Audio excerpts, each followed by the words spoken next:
Morning, it's the 12th of November.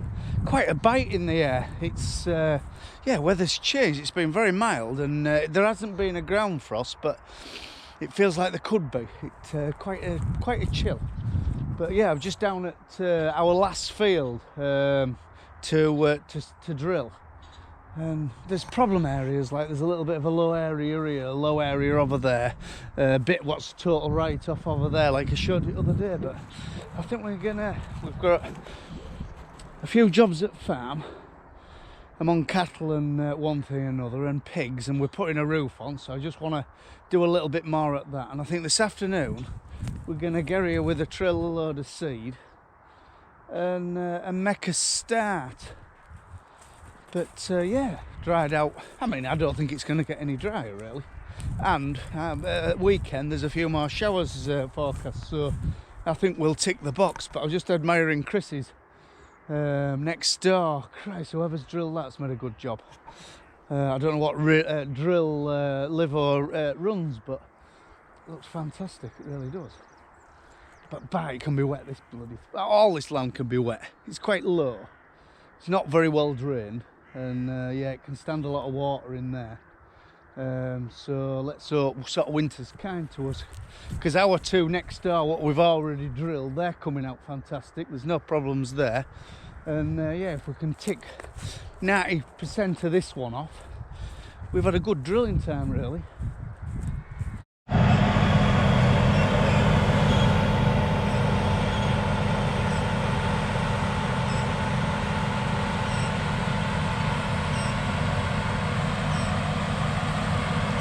Not going the best. We've got some horrible wet pockets. It's never really recovered since we had carrots here, and never again. There's a massive great low hole there, and there's a massive great low hole here, and we'll have to put it on the job list where we've got a drag with a beam in back of it, and we just take like 2 inches of topsoil off right over there and drag it in, you know, like it fills holes in. And he's putting his first AB now, so what he's going to do, we're going to have a straight edge down here, and he'll just sort of he'll just drill this again, you know, just to make job right. Like, it's not easy, but he's in one of the worst bits at the field. Next door of Chris's is beautiful. Look, did a right job of that. But that wasn't paddle, this was taters, you see, so it has had a lot of traffic in wet weather. And Phil's over there powering a bit. I mean, if another week of dry weather would help, but are we going to get it? I don't know. So we've decided to sort of say, right, let's tick the box sort of thing.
God, he's a beauty, isn't he?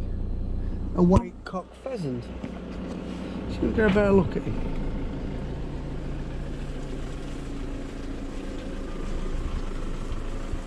Where is he?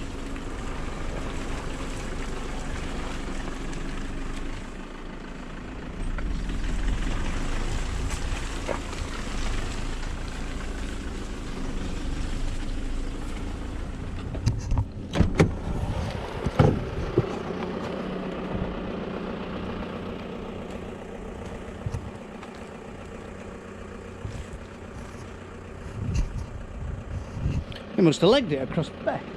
But yeah, white cocked pheasant. We ain't seen. Because we had 2 or 3 at the other side of the farm.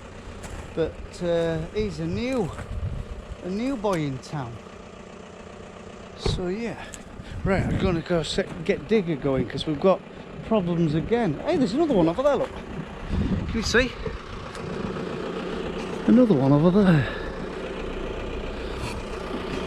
A bit late to be releasing new pheasants, isn't it? It's a bit thin, is this wheat at this end of the field, but apart from that the buggers a picture and all.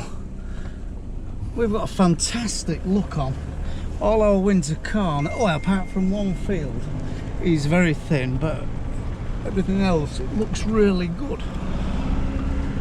From the start of drilling cover crops, they look really well. There they go, look, another one. And winter barleys look too well. They're ready for some cold weather to steady them up. Wheats, majority of them look fairly good. What do you do with them? Yeah, I was showing you we were parked here the other day and we got to there and then it started coughing and spluttering again, so I've got a new inline fuel pump to boost the fuel on. I'm hoping it isn't the injectors on it. Further down, well, further upstream, it's in a terrible bloody state, to be fair. There's willow trees at both sides, among other trees, and they just keep getting that big and limbs keep breaking off. But, well, I'm going to come back. Well, our machine's down here and running perfect. We've replaced this pump. Yeah, inline pump. And 23 quid off internet, so, and you can buy either 12 or 24 volt ones. Anyway, I've got a 12 and we've rigged it to 20 because plant is 24 volt. All diggers are 24 volt, then and we've got a 12 volt one, so I've rigged it to one battery and it works a treat, it really does. But like I say, back to my willow trees, she's in a terrible state. And we're just going to eliminate this one. This limb's broke off. There's a limb broke off there, which machine's here, so we'll just put a chain on it, rive it out, and muck grab it to eat. Where Vickery's come and carve her up in spring. Once we've got our heap, I'm going to take this one off at the bottom because it's only a matter of time. That limb's come off. I'm going to take this one off at the bottom and eliminate that one. Leave that one because it's fairly strong. Maybe take a few of these bloody spriggly, you know, these lower branches off. Spriggly, is that a word? And just tidy the job up, and then there's one further down and we've got a heap of willow here, what we can add to what will either, well, I don't know which way to go, to be honest. That's the big heap, that's the little heap, but Vickery's, if it's dry, will come down here and chop it up there, so we might just add to that heap. Yeah, they're a mess, they really are. Yeah, cover crop, yeah, I showed it the other day. And it seems to have filled in a bit, really has. In fact, I'm very pleased. I think I'll use exactly the same mix at the same seed rate next year. Morning, it's the 13th of November, and up fairly early, getting well, it's 7 o'clock, but I've been up a while. Getting a mix on because we want to go get this last field drilled. In perfect condition, well, imperfect conditions, but for time of year it is in perfect conditions. So yeah, we've 2 bales of silage have gone in our mix, half a bale of straw.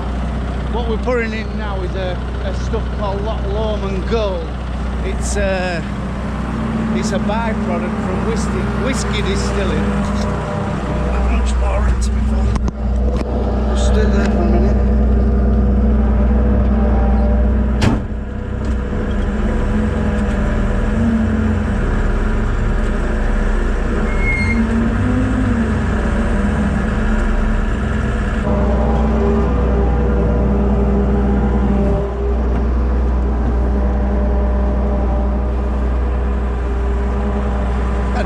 You can see because it's fairly cold, but yeah, it's basically it's called a tub mixer, and it's got a big auger in the bottom which has got wide flights at the bottom with blades on, and it goes like, it spirals up narrower at the top, but there's blades right way around it. So these blades are cutting all the time, and it just makes your feed into smaller lumps. So what I've put in here, I've put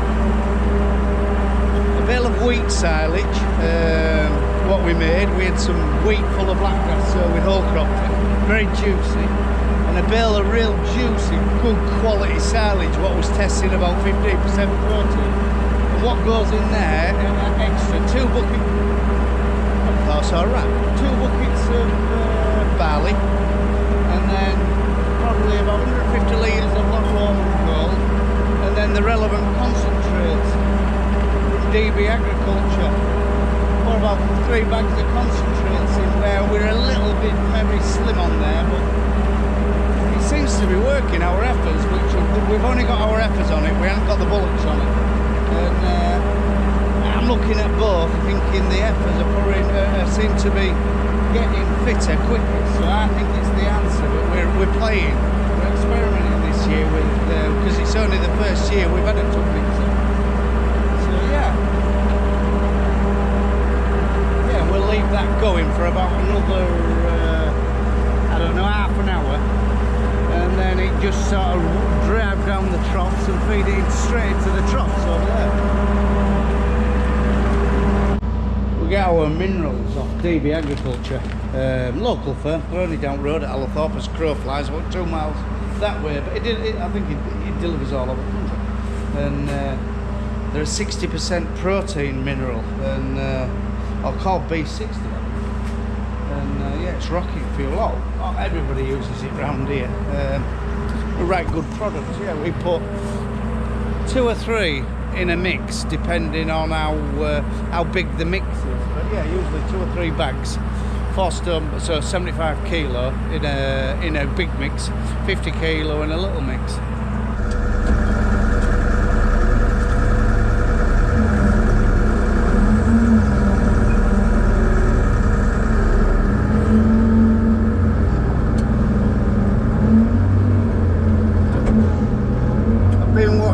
Quite a bit of, what is it, CBC News, is it? The news what talks sense, and there was a fella on it, a Labour MP, I think it was a Labour, well it must have been a Labour MP, saying that we're going to do what we did to the miners, basically shut them down. So I think that's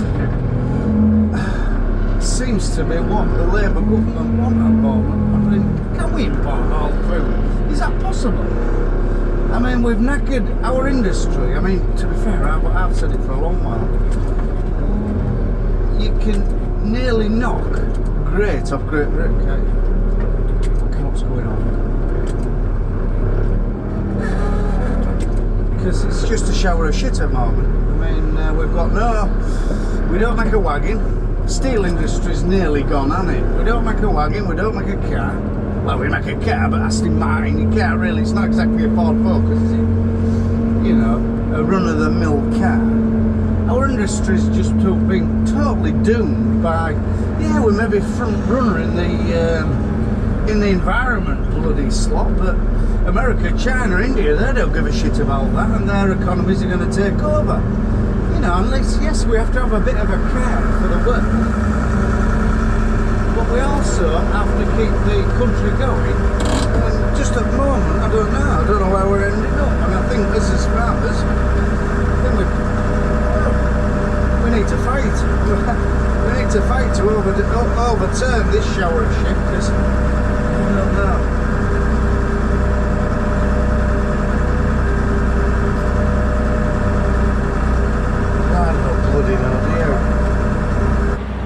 Voted for Labour because all my pals voted Reforms,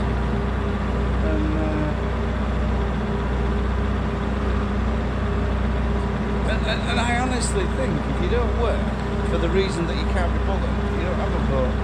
For retired people, of course they've got a vote. Handicapped people, if they're genuinely handicapped, yeah, fair enough. If you're swinging lead, you don't. And you know, the people who are actually paying in, if you aren't paying in, no grupo. Wow. We'll sort it out. Yeah. I got real disheartened last week. Alright, I'm alright now. I was going to take it on chin, whatever happens, but I think you'll see I think you'll see unrest before finish. You know, like the French, let's be like the French.